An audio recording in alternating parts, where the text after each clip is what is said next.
Господине Заев, денес имаше рочиште за случајот Рекет. Може би следите медиуми, не знам, на судењето беше спомнато вашето име. Односно, прво обвинетиот во случајот Бојан Јовановски посочи дека во една прилика вие сте го предупредиле дека странски обвинител и странска служба имаат предмет за него и за поранешната специјална обвинителка Катица Јанева. Како го коментирате тоа? И уште едно прашање, ќе ми простат колегите што одземам време, дали знаете каде е Ден? Ви благодарам. Добро, прво не коментирам вакви изјави заради тоа што се неточни. Секако, секогаш со секој човек што сум се гледал, сум апелирал на законито работење на се и тоа и денес го потврдувам и секогаш ќе го потврдувам. Јас не негирам дека сум имал средби со господинот Бојан Јовановски во телевизијата кога сме биле гости. Секој што одел таму го видел господинот Бојан Јовановски и секој пат сме искоментирале одредени ситуации пред сеопштествени или било како, но ако некогаш сум искоментирал дека некој може да прави незаконско дејствие или има индици или нешто сум наслушнал, јас тоа секогаш сум го кажувал заради тоа што законите мора да важат еднакво за сите. Господинот Ден Дончев е тука, тој е на работа, се додека не се постави нов директор, тој ја извршува својата функција. Секако за неговата оставка сум информиран сум уште од месец март, заради тоа што има семејни и приватни причини, се работи за здравствена работа. Нормално, очекувањата беше дека 12 април ќе заврши периодот на предизбори со изборите, па после да се именуваат и други директори и нови директори, но се продолжи кризата. Како што се продолжи кризата, чекавме периодот да помине и сега ми е јасно и зошто на одминување на кризата е поднесена оставката. Ден Дончев е тука, тој е на работа и ќе извршува својата функција додека владата не именува нов директор, заради тоа што таму имаме двајца директори кои што работат со врзани потписи, заедно одлучуваат со се и ќе извршува својата функција. Но исто така знам дека се работи за средниот син, кој што има здравствени причини. Ред е да оставам тој да каже повеќе ако треба да каже за ваквата состојба. За мене е доволно што има семејни и приватни причини за ова работа. А колку што знам, му беше и преку глава, обвинувања, тригери, тензии или секој вид. Тој даде објаснување на сите прозивки, беше на посебни пресконференции. Тој ќе биде тука и ќе даде одговори ако треба за било што. Немам дилеми во таквите работи, но дефинитивно во неговата оставка јасно ги објаснува причините за заминување. Повелете. Благодарам. Следно прашање. Ивана Рамаданова, телевизија 21. Благодарам. Председателят Заев, сакав да ве прашам дали ја слушнавте изјавата вчерашната пресконференција на пресконференцијата од Бојко Борисов, каде што вели дека дека Република Северна Македонија има поддршка од Бугарија, меѓутоа треба да се придржува на она што е договорено. И дали остваривте некаков контакт со нив? Значи, моје не е во моментот да дискутирам и односно да разговарам и да се јавувам. Има премиер, има министар за надворешни работи, знам дека се во постојани комуникации и контакти. Ние пријателските односи ги негуваме и секако соработката постои, посебно помеѓу Министерството за надворешни работи, околу сите постапки кои што беа на Советот на министри, Европскиот совет, донесените одлуки и така натаму. Она што можам да го кажам е дека очекувам во идниот период Бугарија да продолжи да биде искрен пријател на Република Северна Македонија. Дека сме пријателска настроена влада, тоа го покажавме. Минатото покажа дека претходната влада немаше капацитет, односно имаше капацитет за кавки и за проблеми со соседите. Ние најдовме прашања, кои што најдовме решенија на отворените прашања, не направија пријатели со соседите, ја интегриравме земјата во НАТО и еве добивме одлука за почеток на преговорите. Ги исполнивме двете стратешки цели. Како влада покажавме дека имаме капацитет и тоа е најсилна гаранција за граѓаните дека имаме капацитет. Очекувам исто така и бугарската страна да продолжи да негува пријателски однос према нашата земја. Народите ни се блиски, народите ни се пријателски, владите се блиски, политичките сите субјекти се блиски, соработуваат и верувам дека во иднина ќе продолжиме со соработката. Мене ми е јасно дека сме застанати на петиот елемент на историските поглавја кои што не се затворени. 4 затворивме. Цар Самуил, Кирил и Методи, Климент и Наум. И гледате тоа објавено во рете, во духот на заедничка историја од минатото. Немаме дилема. Јас верувам дека и прашањето за Гоце Делчев ќе го решиме во духот на заедничката историја, каде што двете нации, двата народи, и македонскиот и бугарскиот, ќе останат горди народи. И тука да нема дилема. Драго ми е што нема дилема околу македонскиот јазик и македонскиот народ. Тоа е наша реалност денеска, тоа е признаено, тоа е подпишано и не почна од мене. 99 година Лупчо Георгиевски подпиша договор на македонски јазик согласно устав. Новината е, подпишавме договори каде што е македонското кирилично писмо. И стои подписот на Зоран Заев и Бојко Борисов. И тој го спомна.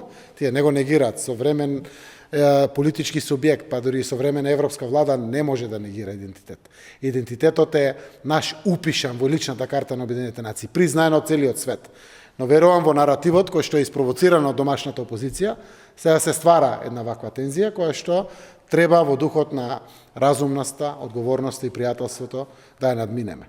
Треба конечна гаранција на нашите граѓани да им биде дека нема договор постигнат помеѓу поединци.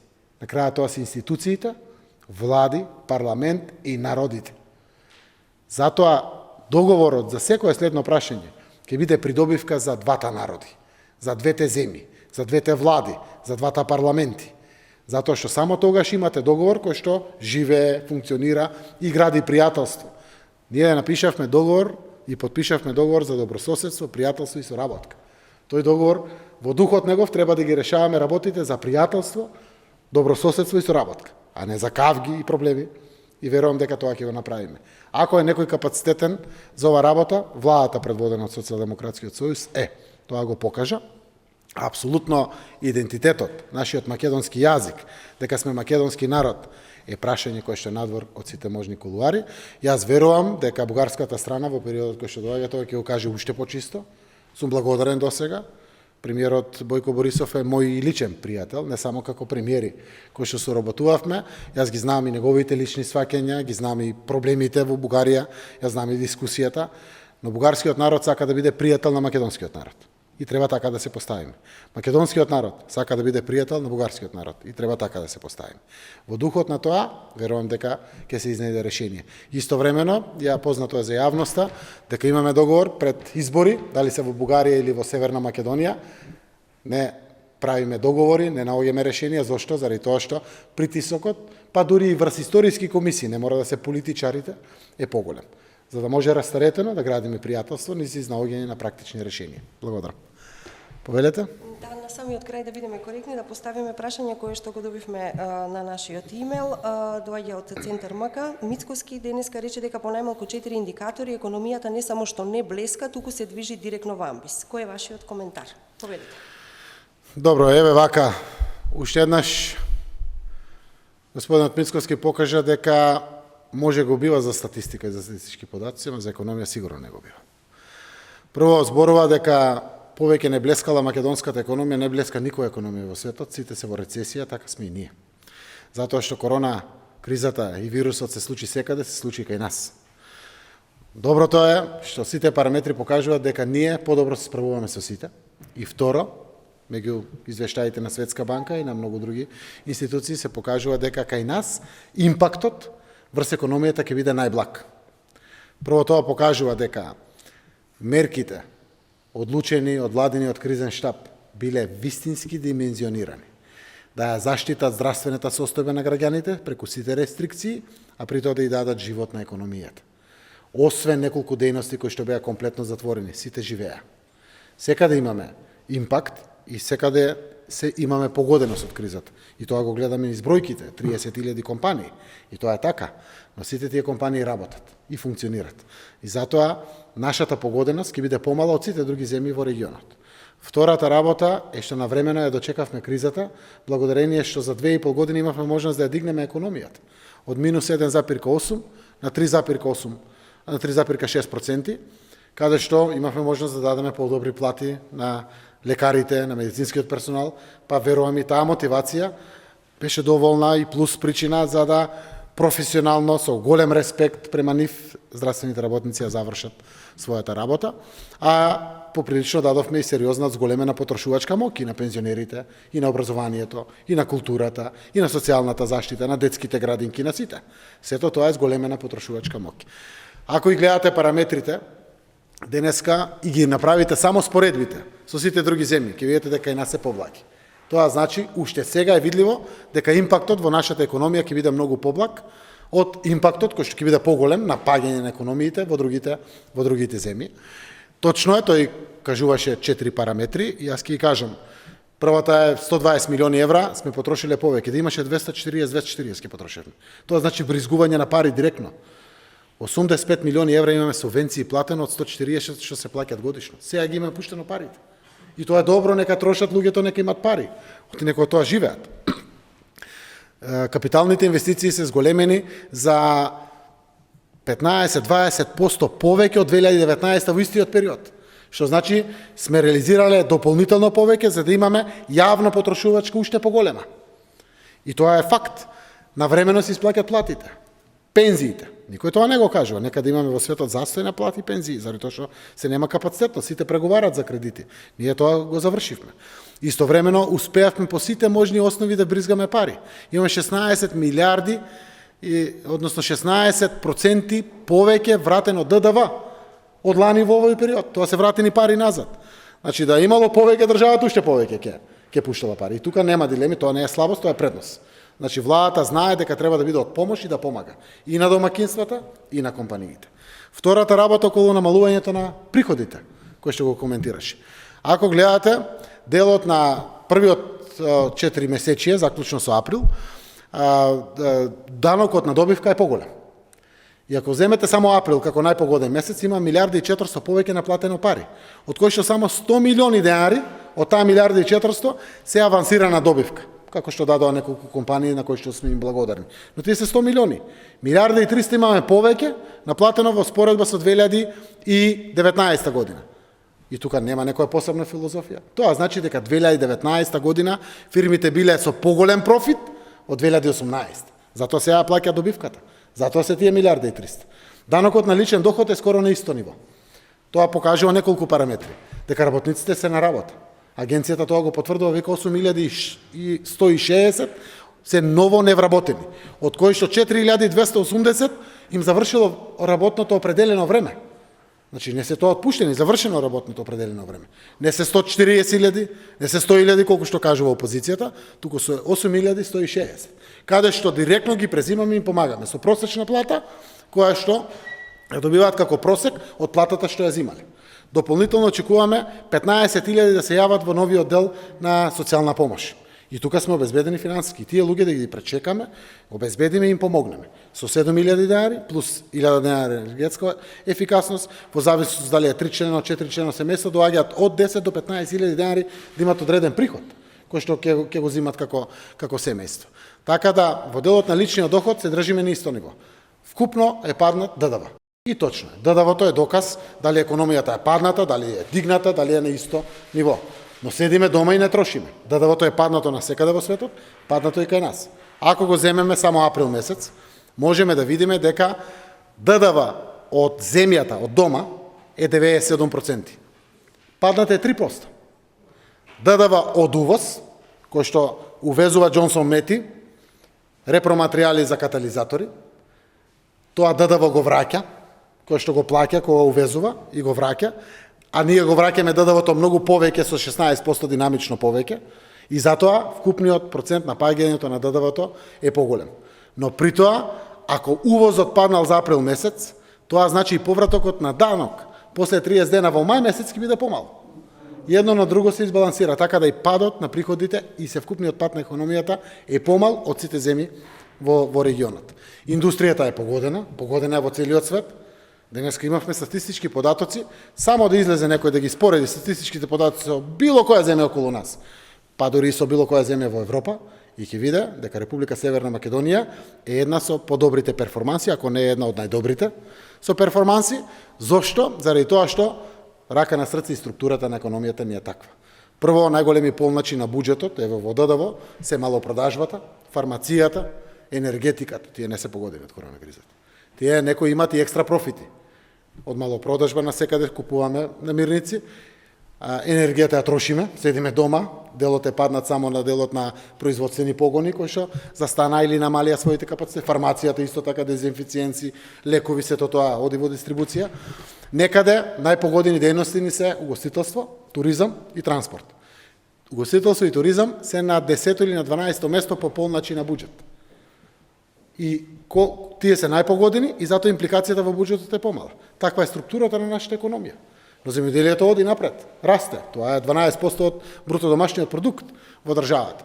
Така да навремените мерки во димензионирањето на здравствената криза, содавање на живот на економијата, се мудроста на одлуките на здравствените комисии, кризните штабови и владата. Димензионирањето и соодветната помош, која што е испорачена, 30.000 компании. Кажавме дека за 35.000 сме обезбедиле, 30.000 веќе аплицираат, а до вечер е можност за аплицирање.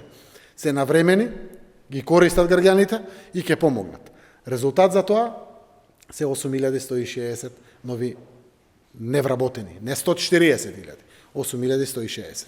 Не велам дека може тука застанеме, може ќе има и нови невработени, но дефинитивно резултатите се гледат од хеликоптер на секаде. Какви се? Не смееме да се опуштиме. Мерките мора да ги почитуваме.